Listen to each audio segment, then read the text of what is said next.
Good evening, everybody. Good evening, and thank you for the extra time that you gave as we spent a moment just to consider the year that has passed.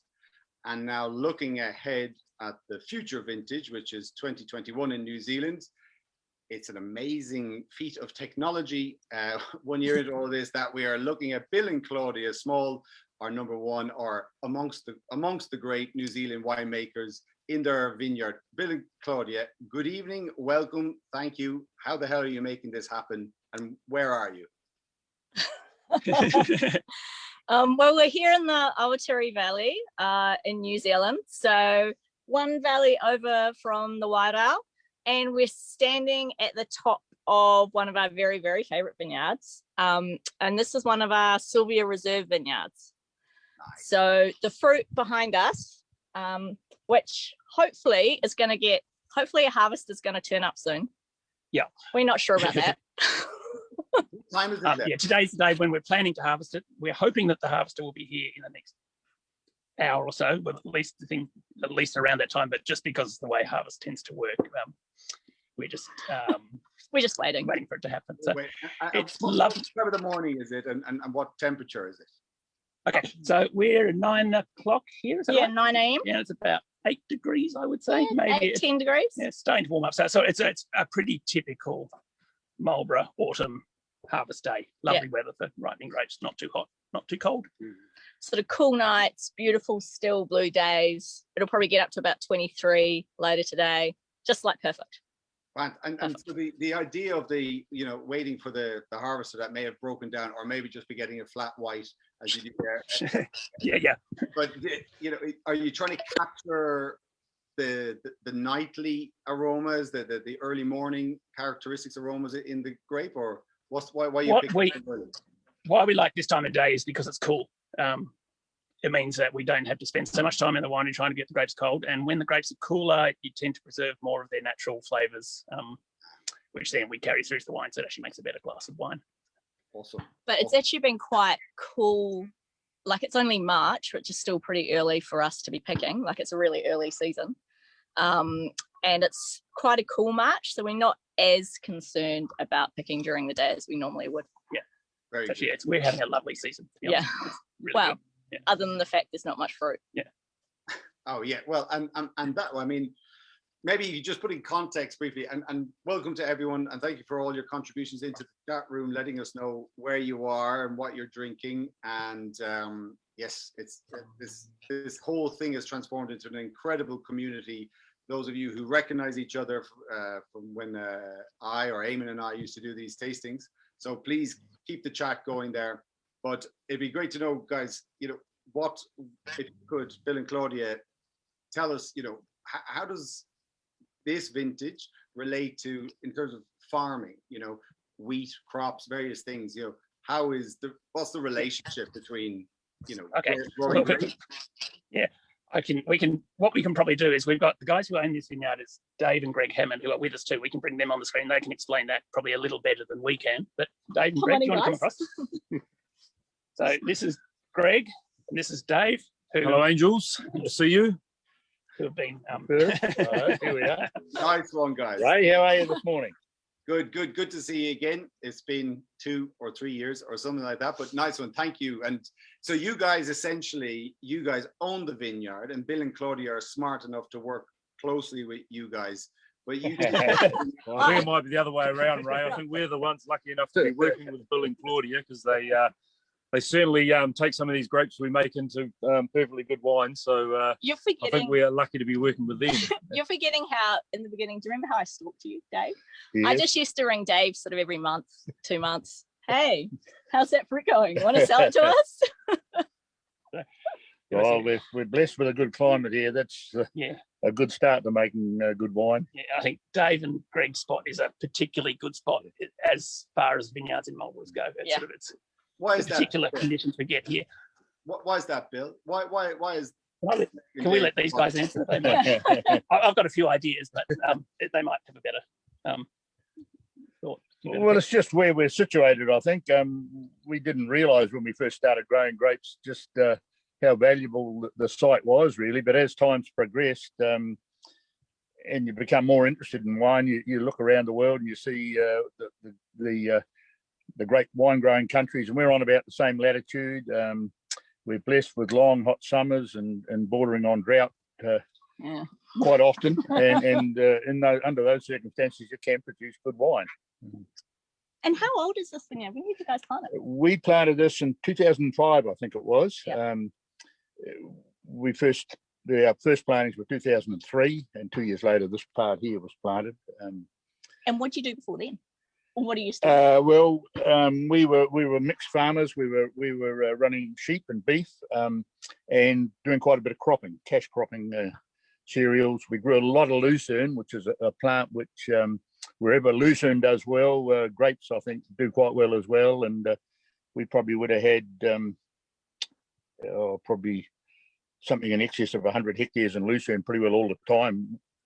And what happened was the big corporates moved into the area and started growing grapes here. And we thought that if we're going to be masters of our own destiny, for want of a better description, we'd better get some water rights out of the local river and plant some vines.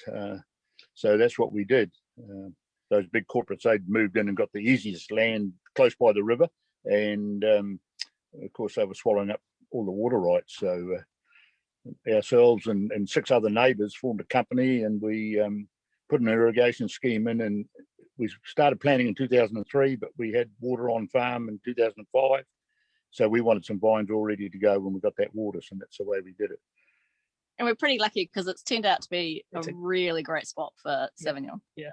It's sort of like we look at, so it's something I guess we say a little bit, but I mean, every region in the world, there's at least someone producing a Sauvignon, but there's not much Sauvignon that really comes out tasting quite like what it comes off this block here. And as winemakers, that's pretty exciting for us. It's always, when you come to pick the grapes, you know that you're dealing with something special. Yeah, and that it's going to taste the way it tastes. Yeah.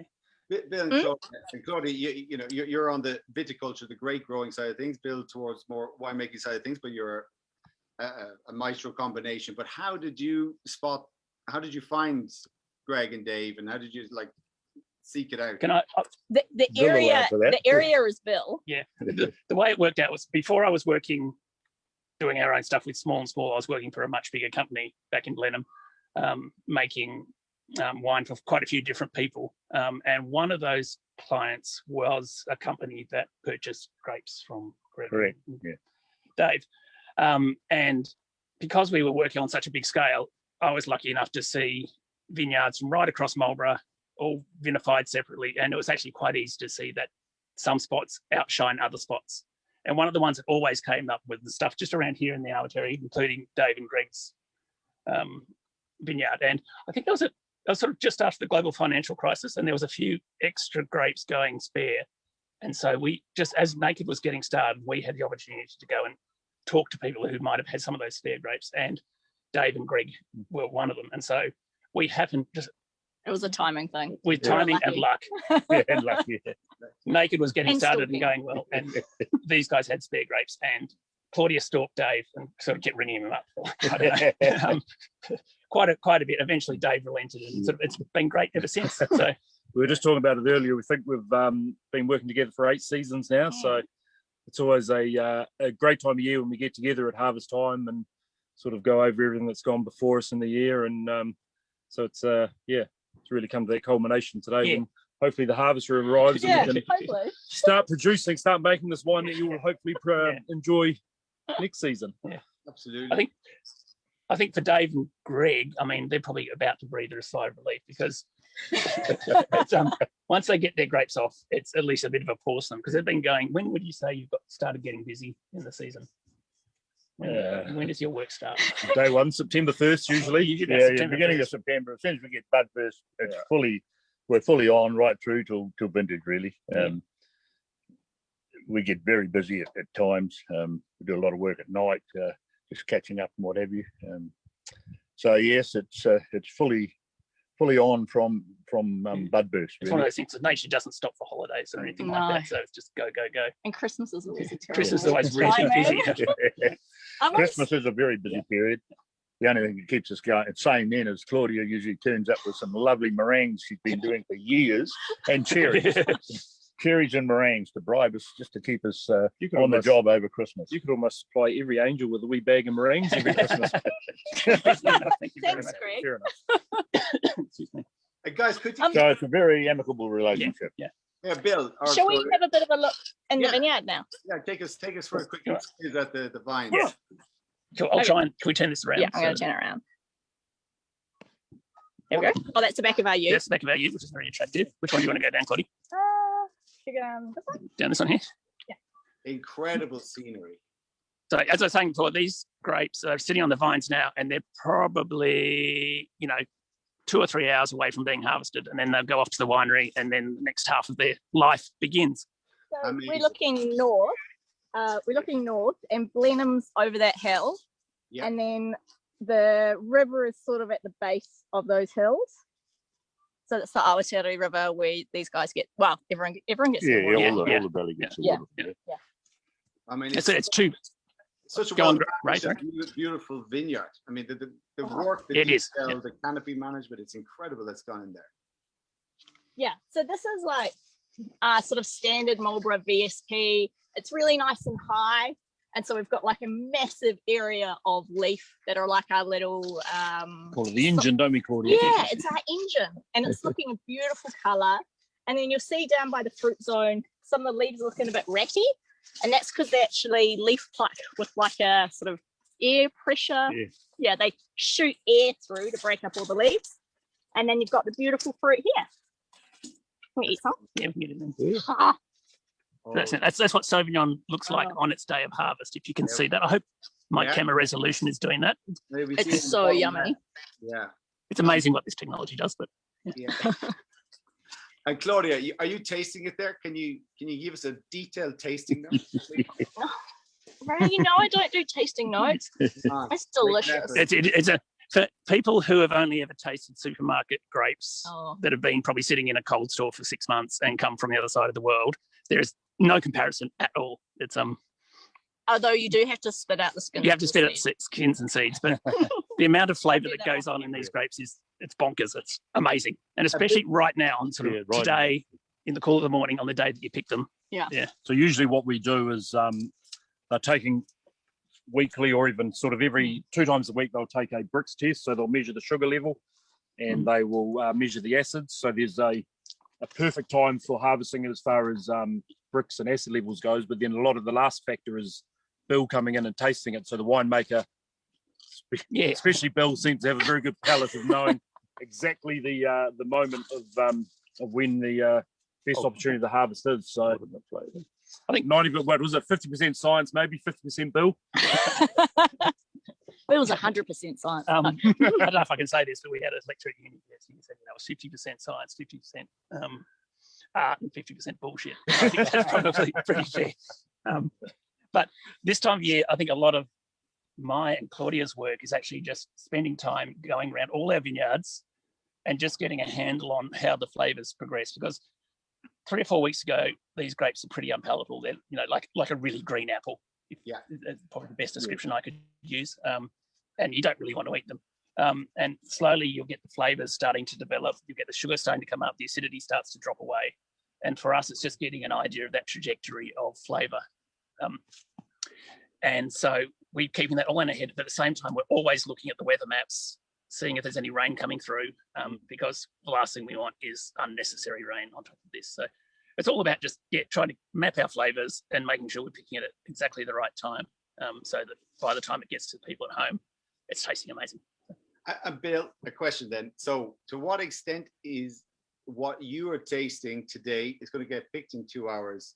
Does that translate into what angels are going to be drinking in November-ish? Don't quote me. In many ways, yes. A lot of that, so that real the fruity flavour that you get from Marlborough Sauvignon. But there's one other thing that Marlborough Sauvignon does that doesn't really quite happen in Sauvignon from a lot of other places, and that there's some compounds you can't taste in the grape at the moment or in the juice. But when you add yeast to them, or when the yeast start working, it's a byproduct of the yeast.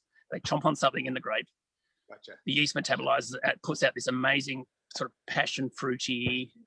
A lot of our angels call it elderflower, box, or armpit. A bit of armpit maybe for some people, or sweat. But it's those very characteristic Marlborough aromas. You can't taste them in the grape, but a day or two after the yeast has gone into it in the winery, it's there and it's bananas, and you can't sort of, I don't know, it's hard to sort of explain where it is. That's perfect. But it does. So, some comes from the vineyard, and then some just translates itself. It just presents itself through your elements, where your input is the fermentation. Yeah, I don't think it's necessarily our input necessarily. It's what the yeast do. It's just that the yeast reveal these flavors that you don't know are there until it's in the tank and happening. So we often get visitors at this time of the year, and they're absolutely blown away by the fact that what they taste in the grape, when they're tasting a grape, is identical to the flavors they get out of a bottle of Marlborough Sauvignon Blanc. Absolutely stunned by it. They can't believe it. And pretty much every person in that scenario, they comment on it. They can't believe that the wine out of the bottle can be exactly replicated on the berry in the plant.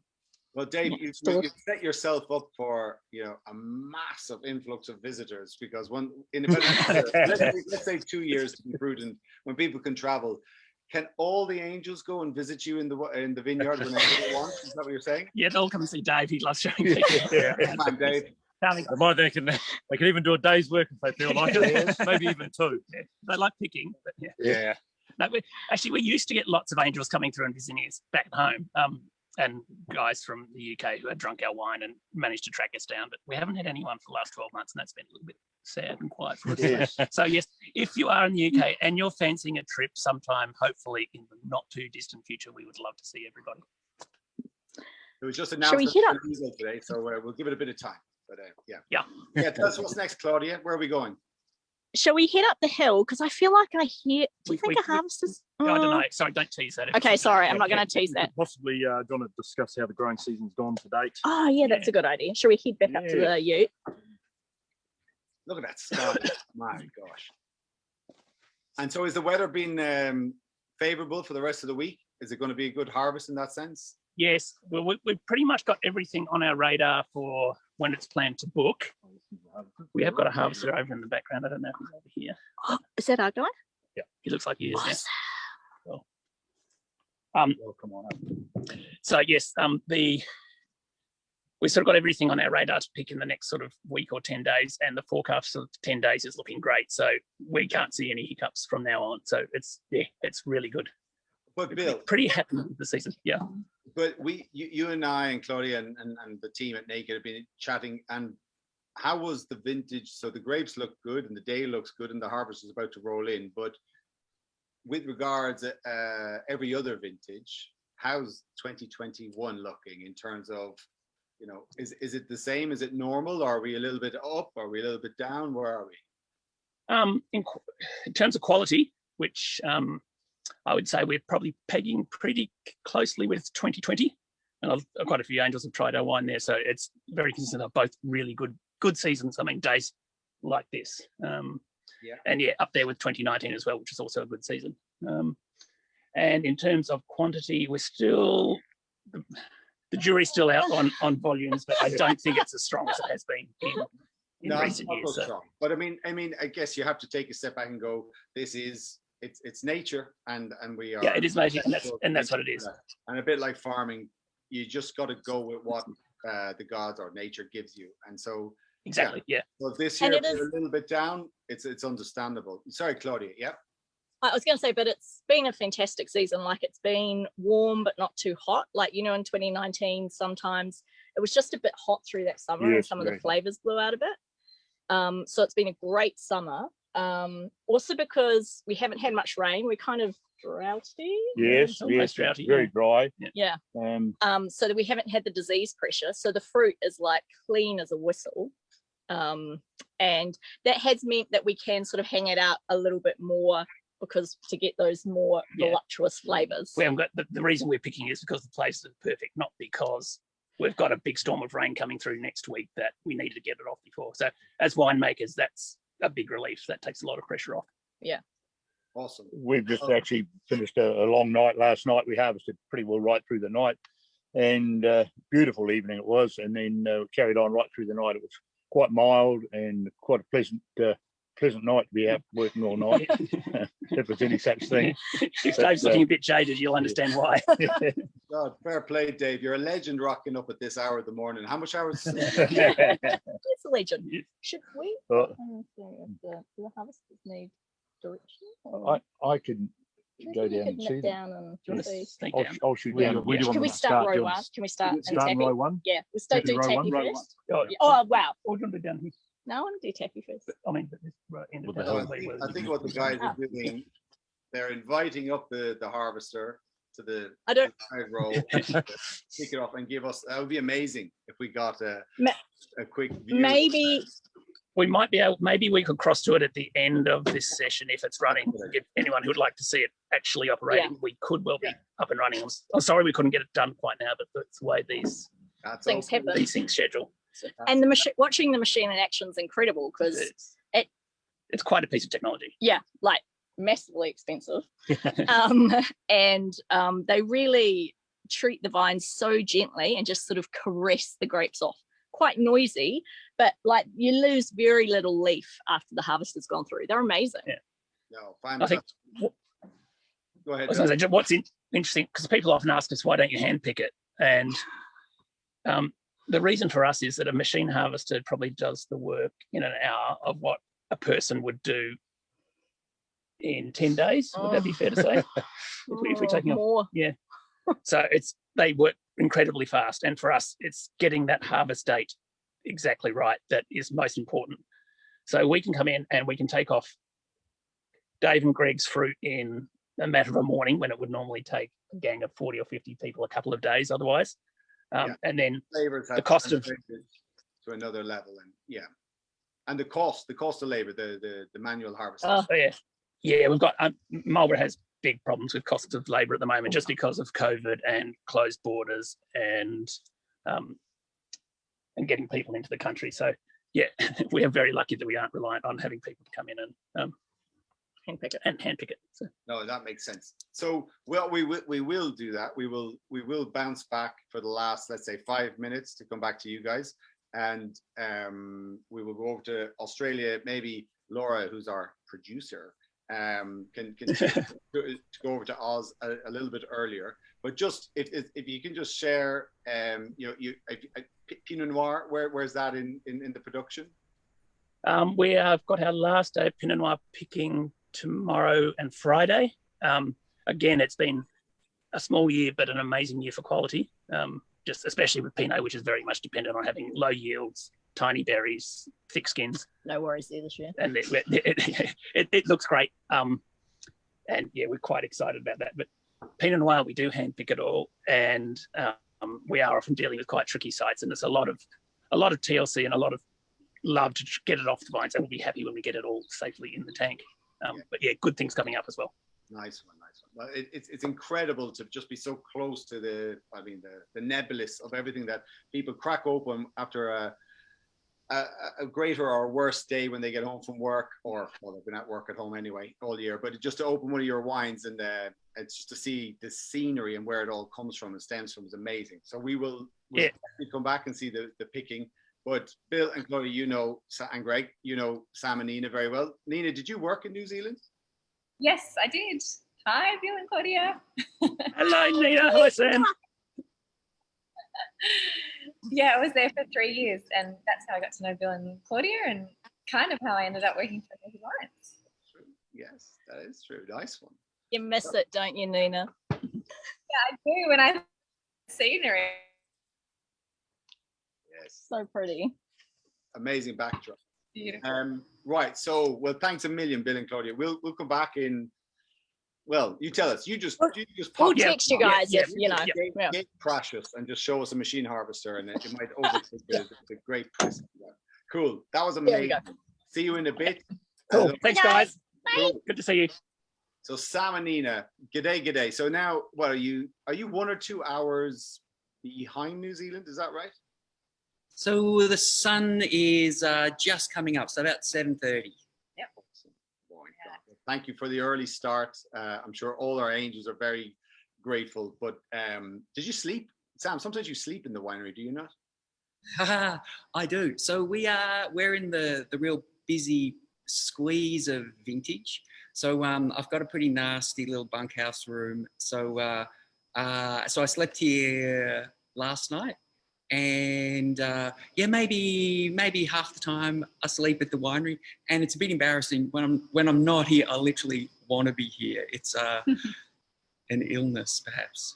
Stockholm syndrome. Yeah. Stockholm syndrome. Okay, so the guys are just bringing in New Zealand, which is slightly cooler, slightly more southerly. Their harvest, their grapes are just arriving at ripeness. They're just about to pick. But you guys, both of you, started picking which month, just to put it in perspective? We're at mid-March now. When did you guys start picking?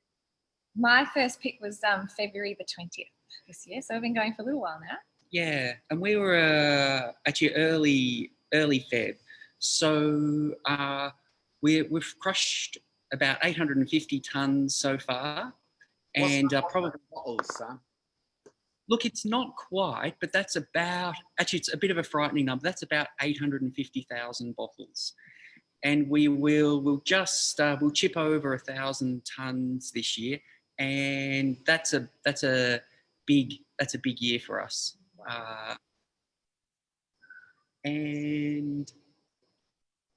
But it's what we're here for. It's exciting. Yeah, exactly. You're on it. And so, as we caught up a little earlier, but it's nice and quiet. Is this the most serene you'll find your winery? Otherwise, is it just like bash, bash, crash, bam, or what are the sound effects that we would expect to hear in a winery? Yeah, actually, it's a great question. So we've got Gab and Mark and Alex. Actually, we run 2 shifts. So a crew that kicks off about 6 a.m. and then a crew that kicks off at about 3 p.m. So doors open about 6, go through till somewhere between midnight and 3 a.m. So normally there'd be some pretty, actually on the morning shift, some dodgy 80s music, courtesy of Alex, maybe even some Metallica. And we've turned all the machines off to actually just so we've got better sound quality. But if we get time, we might dump the press so you'll hear that. We'll do a pump over so you'll hear some pumps running, turned off a little fridge plant. But actually you've reminded me, I've been doing this for a while now, and it's kind of a privilege to be able to set up a winery. So I had a good idea of how we wanted the place set up. So generally the noisy machines, fridge plant and compressor out the back, and electric forklifts. It's actually less tiring when it's quieter. So it's kind of it's an unusually quiet winery. There can be a lot going on, but not so much thumping and banging and crashing. And actually, sorry, I was just reminded, Bill was saying no pressure in New Zealand to pick. So if we've done this, say 80% through, and we've got a bit of a rain delay, so we're kind of about 2 inches of rain. So we went hard hauling in Shiraz, which can be a bit of a sook. And what's still out there is Cabernet, which is a bit bulletproof, thick skin. sometimes nature's absolutely our boss and says we need to get busy. Well, can you do us a great favor and just give us a wee tour of the winery so we get a sense of like just the layout and the smells and what's going on? Great. Because of the way we've got things set up, do you mind if we do a little bit about white wine making and then red wine making, then go on a tour? Quick tour. Nothing. How's that? Greater pleasure. That sounds awesome. Ooh. Go for it.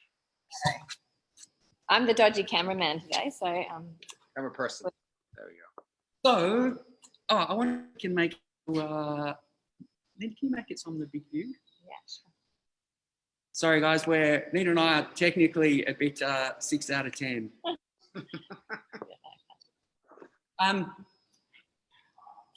What I wanted to do was show you some white wine, and I'll oversimplify and split it into 2 streams and say we've got aromatic whites, things like Sauvignon Blanc and Riesling, where we're trying to preserve the pretty fruit flavour.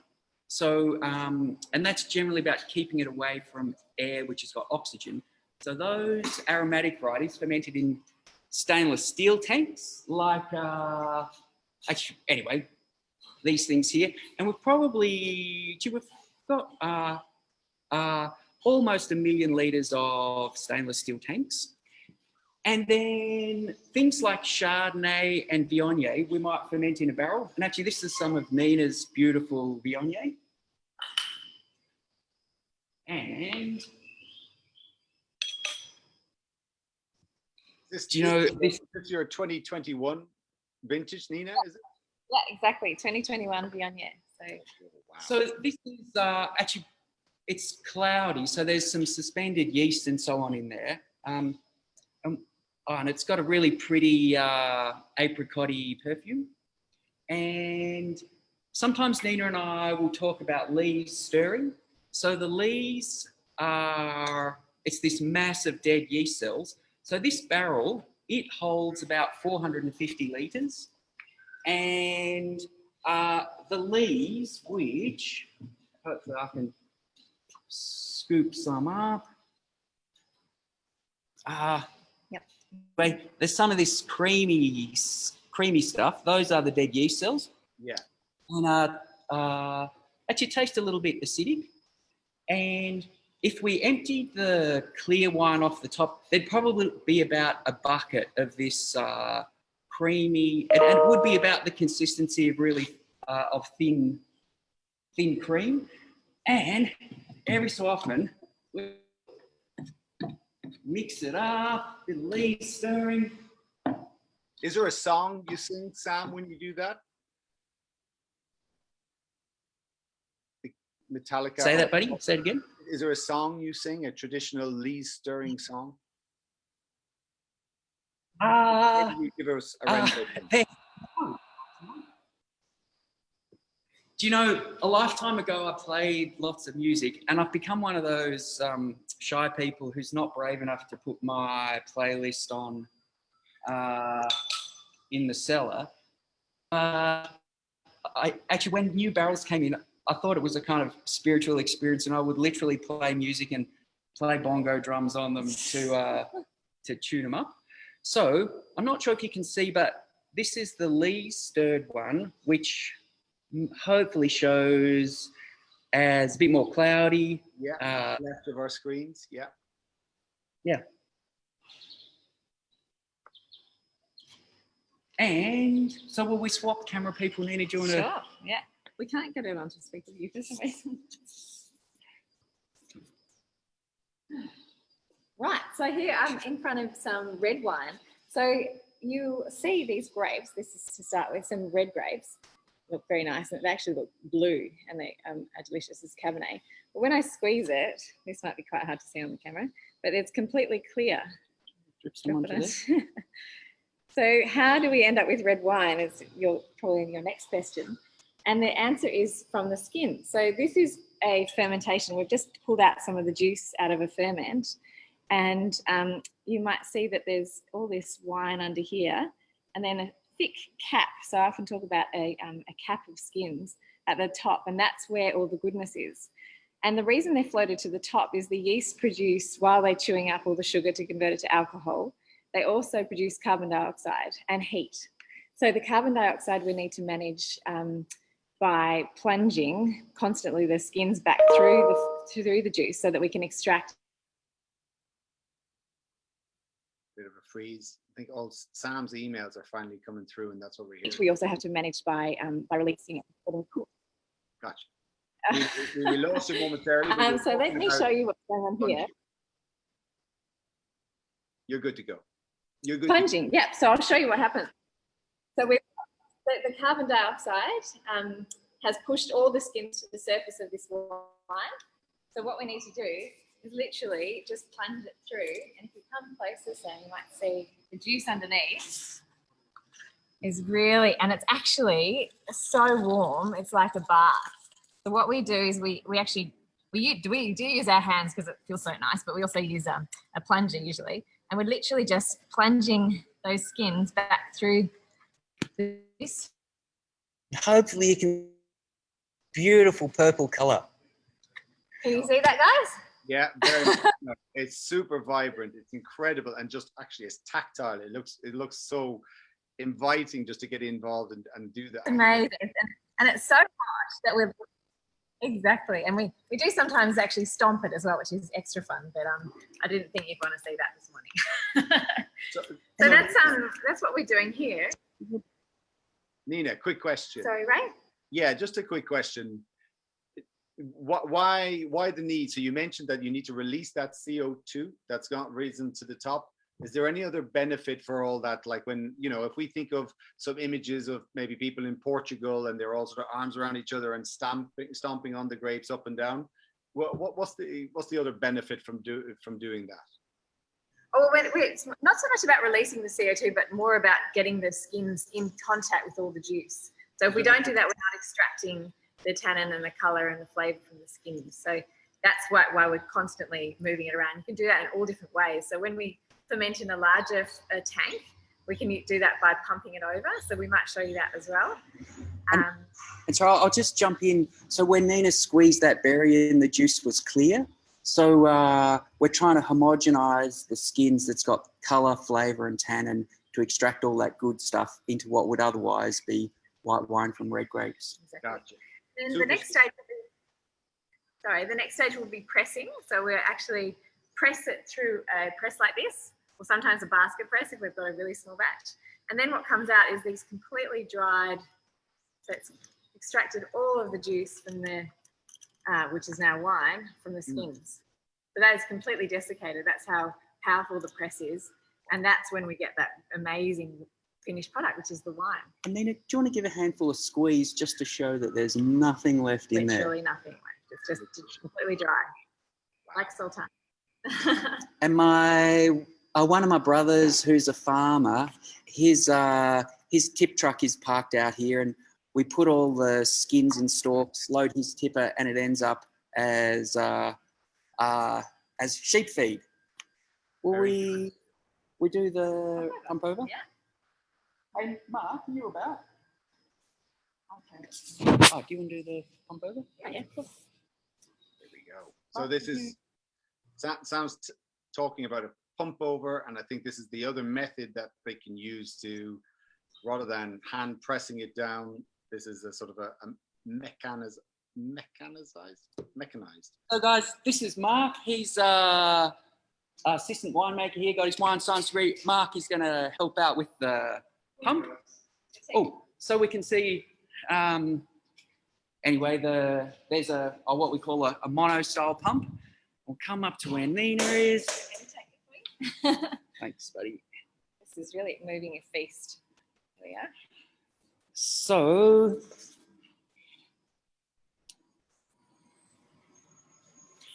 Wow. Beautiful. That's amazing. So, actually, Nina, do you want to talk about this? Yeah. So I'm giving it a really good splash. This ferment is halfway through, so it's eaten half of the sugar and there's still half to go. And the yeast actually really like a bit of oxygen, a bit of air, so that they can produce those really beautiful aromatics. If we don't give them oxygen at the right time, they can get really stinky, so they produce an off odor. So that's also, oxygen actually helps the color form, so we get a more stable color in the final product. But again, just mixing the juice from underneath over the top means that we're extracting all those beautiful flavors and colors. And as you can see, if you angle it down towards this, you can see what an amazing color. Nina, how often would you do that in a day? So that's a good question. At the beginning of the ferment, just once. So during the aqueous stage, so when it's basically water inside the berries, so it's not alcohol, it extracts quite different aromatics to what it extracts later on in the ferment. Peak of ferment, so once a day at the beginning, so that we don't actually want oxygen at that point. Well, hang on a sec. Ferment where the yeast really need that air and we want to extract as much as we can. That's when we'll do it twice, sometimes even 3 times. And then third time, the last third of the ferment, when we've got alcohol in the solution, we don't want to get it too extracted and bitter. So we don't want those harsh tannins or flavours. So then we just go back to once. Gotcha. So, And all look, kinds. lots of tasting. Some batches they're really can be tannic within a day or two, so we might back them off. And then there'd be other times when you might go, no, this thing just needs more aggressive cap management, more pumping over, more plunging to give it a bit of guts. Exactly. So it's never a recipe. It's never a it's kind of a guide that we have in our heads of how we're going to handle this. So that these decisions are made way before the fruit even arrives here. So we're constantly tasting in vineyards and sampling, and we know these vineyards year after year. So we have already formed ideas and thoughts about what we might do, and they change depending on the style of wine we're making or the fruit that we're dealing with and what we want to achieve. Awesome. And pretty strong Shiraz here. So Central Victoria, a cooler season, and so we've got a pretty aromatics and really lovely colour. And actually, I wonder, will we go and have a... Actually, I'd really like to show you some Shiraz from the Tate Hamilton vineyard. Let's do that. I'll hold on Let's to do the that. Let's do that. And as you're walking, guys, can either one of you just give us all a picture of, or an idea? What does it smell like, the winery? And just, you've been standing over a tank. What kind of characteristics? Like, what's the odor in the room? What's the smell? It smells beautiful. It's like summer pudding. All these really pretty red fruit and berries, and it sounds odd to say bread, but well, you know how summer pudding's got that combination of a bready thing, but also these pretty red fruits. Yeah. But Nina's looking at me sideways. Sometimes the winery can be a bit smelly, and their unhappy yeast will produce sulfides, hydrogen sulfide, and sometimes it can smell quite unpleasant, like rotten eggs, but more often it's like a fresh egg smell. And when we get that sort of eggy smell, we might do another pump over, bash some air in. The oxygen in the air will make for happy yeast, or give it some candy, add some diammonium phosphate, which is nitrogen, and that'll cheer the yeast up. So hopefully it smells like summer pudding, but if it smells like baby poo, then we're not doing it quite right. It's a roller coaster. Harvest is a roller coaster. So 1 minute we're as happy as Larry, and the next minute we're down in the doldrums, and it's anything in between. So that's the same as the smells and the music and everything. Yeah. Hey, so just while you have to be on your senses have to be extremely alert through the whole process. Things are going right, wrong, left, and it's just this radar, and you're just keep smelling, keep tasting, and keeping it on track. Is that it's a massive train you're kind of keep throwing. When you were saying about sounds, the sounds of harvest are just amazingly, you're so attuned to them. If you hear water flowing over there, but you know that someone was transferring a tank, we'll walk towards Gab. Sure. You react because you think you're overflowing a tank, and that's really bad. Yeah. Wine on the floor. So the senses are right. Oh, hey Gab. Sorry, buddy. Hello. So, guys, this is Gabby who's working with us. Hey, Gabby. And Gab, do you want to explain what you're doing? I'm just easily taking samples to get bombness and temperature for every wine here in the world. Where are you from, Gabby? The Dove. I'm from Italy. The Dove. Where in Italy are you from? I've been there. I'm from Milano, close to Milano. Very good. Cool. Lovely to see just the international spread of talent and winemakers. Cool. Of course. Always around. Yeah. Can you do a sample? Yeah. Of course. What's in this tank? We're gonna do.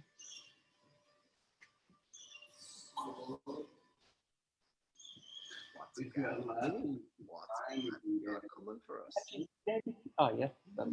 So guys, this is Strathbogie Shiraz, and this one's from a vineyard called Baddiginny Run. Awesome. So you got a little tap there, Gabby. There you go. Tap with moderate flow. High flow, low flow. Yeah. Anyway. It's live TV. Exactly. Let it flow. Awesome. Can we have a look at that, please, Gabby? What you just poured? Can we see what you just poured, please? Can you show us? Oh, yes. I just spilled the first brick in the garden on the floor because probably more fermented than what we need. So the second one we put the straw inside. Okay. We suck wine. Wow. Highly scientific. Oh, sorry, yeah, I don't see it. And then Actually, Gab, we'll show the Remind us guys. what you're looking for, Gabby. Remind us what you're evaluating. What are you Oh. looking for? Guys, we're having a few technical difficulties here. What Gabby's measuring is the density, and which is the sugar. And so this fruit started out with, are we talking in Beaumay? So about 14 Beaumay. And what's that say, Ray? What's what number are we No seeing? idea. It looks like a big handgun. I can't see it, I'm afraid, but I believe it says 22.3. Is that where we are? That's the temperature? 1.99, 2? Yes. Yeah. So this will be about 12% alcohol, maybe 13% alcohol, with enough sugar to make another, say, 2% alcohol. Gotcha. And perhaps tomorrow or the following day we will press it. Anyway, you'll scoot up and. Yeah, that's so cool. On we go. And guys, how beautiful is this? I know you like that New Zealand scenery, but for me, Industrial. yeah, the stainless steel and the toys. Well, it's the smells and the sounds that we want from a winery. Yeah. That's what we're looking for. We're just going to follow Sam around. So, Beautiful barrel rooms. Yeah, let me just get it around. so guys, our tank tickets here give you a clue about what's in here. So 21 vintage, SHZ for Shiraz, and then TH. So this is the Tate Hamilton vineyard. And then this ticket here, it's like a cheat sheet. How ripe was it when we picked it? What was the Beaumay, and so what was the sugar content, the acid, and the pH? And then a couple of times a day, we measure the temperature, and as Gab was doing, measure the sugar. And anyway, little notes as we go along. So this one is now, we picked it a week ago, and it's probably about 7% alcohol and enough sugar to make another, probably about another 7. Okay. Tate Hamilton, 2021, looking like 14% alcohol. Yep. Yeah. And have a look at the color. So I'm a real sucker for a pretty color in Shiraz. And I reckon both Nina and I are grinning about the Central Victorian Shiraz this year. Yeah. And this is absolutely that beautiful summer pudding thing.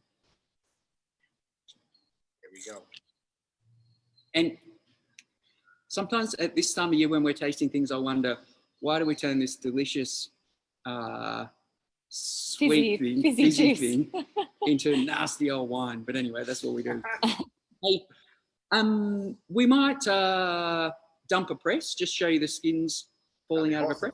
Yeah, let's go for that. And then we, soon after, we'll float back to New Zealand. Hello again. So I'm your stuntman for today. So yeah, we loaded a press last night, and because the skins are fermenting, after pressing yesterday, we can leave them in overnight. So I'm just dumping it this morning. So this is our Wilms press, and we have bins already underneath, and we'll be rotating it with the doors open, and all the skins from yesterday will fall out. So get rolling. Where does the juice go? Just before you do that, so the skins will drop out, which you don't need, and where does the juice go? The wine. Oh, so when we press off the juice, we have a sort of a juice collection tray or a wine collection tray underneath the press, and that's all transferred to a tank that's going to fit that volume. We try and keep minimal ullage space, all that kind of thing. So we all that sort of, whether it's wine after the reds have fermented or whether it's white juice that goes on to be fermented, is all pumped off into appropriate vessel sizes. Great, thank you. Right, well, let it flow. Hit the button. Hit the big red button. Here we go. It's rolling around.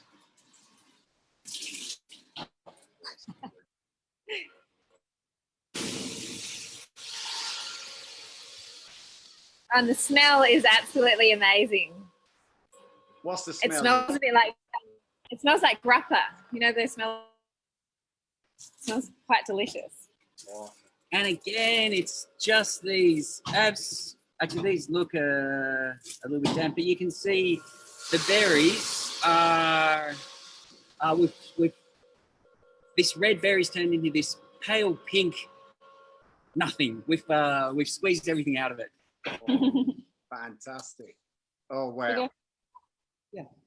So will we do what you were suggesting first, Ray, and go for a walk through the winery?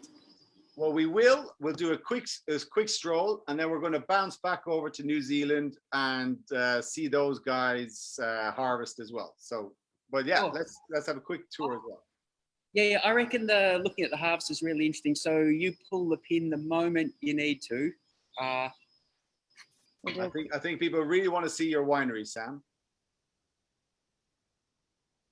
I'll take this moment to top up my glass. Drinking Luca Hutchinson Sabatico from Chile. Back to you, Sam. So, guys,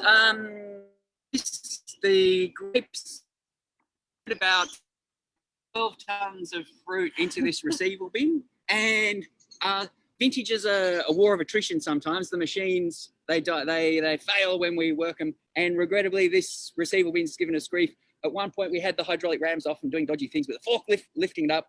Anyway, we'll have a Sparky and a hydraulics dude here today to try and get it back on working at 100 mile an hour again. These beaters, they will knock the stalks off, and sometimes we have another module under here, a crusher, and it's got what look like giant washing machine mangles, and so that's the bit where you imagine people doing the foot stomping. So this is the foot stomper machine. And hey, I'd really like to get you through into the barrel shed, which will take us 30 seconds to get there. Oh, have we got a phone? Yeah. That sounds great, Sam. You take your time. Yeah. But I'm a bit worried because we're not sure where the phone is that's giving us data. And are we going to drop out? If we do, thanks for listening, and we've enjoyed taking you for a tour around. Oh, it's brilliant. I think as it's live TV, we were recommended never to work with children or animals or winemakers in harvest, but it seems to have gone pretty well so far. But no, it's good. It's great. Okay, back. So we call this the main cellar, and actually we're going to see Alex down the end. What a big space.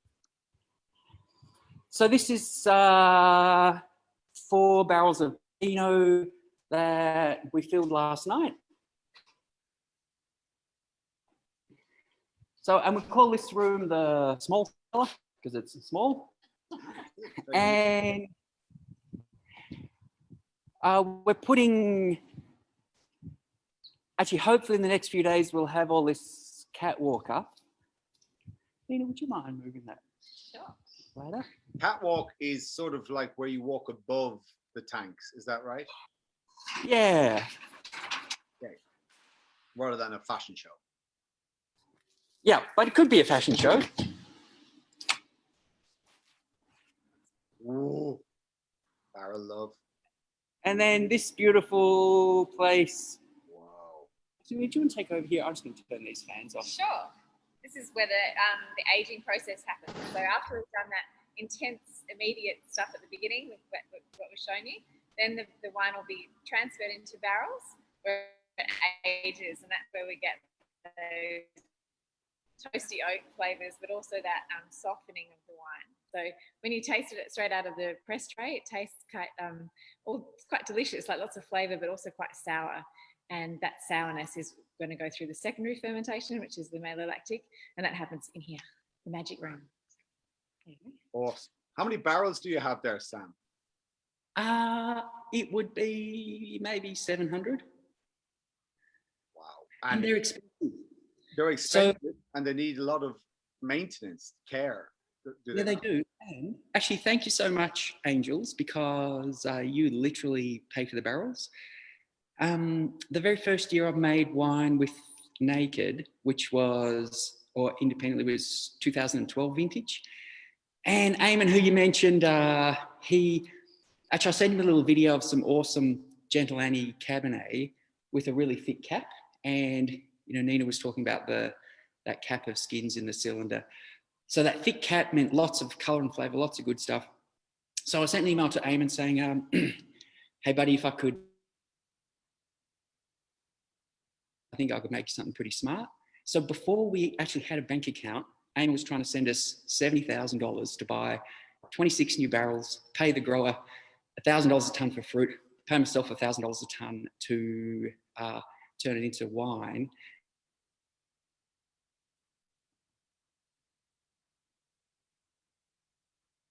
We know where he's going. I think it's a relay. The barrels we buy are a terrifying, crazy $2,500, and then some of the American oak, which is a bit less expensive, maybe a little bit over $1,000. And the high end wine, things like the single vineyard wines, absolutely need that lovely smoky new oak. Actually, I'm a sucker for oak, probably more than I should, but it's an addiction. A beautiful scene. Sam and Nina, we're gonna bounce back because we're just sort of at the hour, and I think people would be patient enough to spend an extra 5 minutes just seeing the picker in action in New Zealand. But it has been amazing. Just I think we can feel, smell, sense, get the whole character of the whole winery. So thanks a million for taking us through it. It's just brilliant, enlightening. Yeah. And I reckon both Nina and I can't say it enough. Thank you guys so much. None of this would be possible without you. So thank you. Super and thanks. there's more wine on the way. Plenty more wine on the way. Yeah. That's brilliant. No, a nice one, guys. Well, stick around and have a look at this harvester. Bill, g'day again. Yeah, I can hear you right. Can you hear me? Wow. Okay. The beast. Okay. Yep. Yeah, so that's our harvester there. He's just backed up to a gondola. Can you guys all hear me? I've got a tractor in front of me. That's a little hard to speak, but he's about to tip out his second load coming out of the gondolas there now. If we get around a little. Awesome. Let's see. It's just tipping up there now. We should see a big stream of Sauvignon coming out in just a minute. Awesome. There it goes. You see that there? Yeah. Gosh, the big gob empties the whole contest. That's amazing. Fantastic, Bill. So what's that, Bill? Is that your latest pick, and then that goes straight down to the winery to go into the fermentation? Is that right? Exactly right. Yes. So did Sam get to show you a press there by any chance? Yeah. In his winery, yes. So they'll have a press empty at the winery there now. They'll crush those grapes and it'll go straight into the press and we'll get the juice out of it. So excellent. The harvesters now, he's just lining up to go back down the road here. And we should be able to actually follow him going down. That would be great, Bill. And Bill, so will another collector bin turn up so it's ready to go and take the harvester's next picking? Exactly. I mean, that gondola that we saw, the collector bin, that will take probably 3 or 4 dumps out of the harvester before he then has to take that to the winery. So, gotcha. Okay. So they sort of park up on the headland during the day. And you can see here the harvester's he's lowering himself down. And he's straddling the road. You can see here. There you go. Here we go. Sorry, it's a bit noisy. But you can see it's very gently shaking the vines. And that's just enough to take the grapes off the stalks. And then it's getting collected in the vines. Claudia's going to run up to It's fantastic. See there? So that's what it looks like now. Can I get that? Yeah. So it just shakes the berry off. Super. With it delicately removes the berry. That's fantastic. So I mean, they were looking like this just before, where you can see they are. So that hasn't been harvested, and then it goes across to looking like something like that. If you can see that. Yes. Whoa. That's quite an interesting bit of kit. One of those is about as valuable as a average family house in New Zealand. So, but it produces an equal amount of love and joy and happiness and memories all around the world. So, credit. Yeah, cool. Yeah. Oh, guys, Bill and Claudia, I'm so glad we came back to catch that because that is incredible. That's the visuals were amazing. So thank you for lining that up for us. And oh, cool. No, we're so lucky that actually everything sort of came together and we could do it all on the same day. So, awesome. Yeah, nothing like a live stab in the dark at live TV or live broadcast. But guys, fantastic. Thank you very much. And best of luck with this harvest. And we'll be drinking that in October, November this year. Actually, not. Yeah, looking forward to that. Yeah.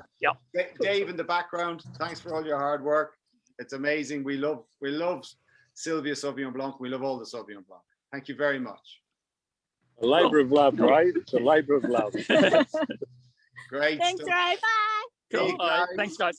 Cool. Thank you so much. Cheers. Good night, angels. Good night, everyone. Thanks for watching. See ya.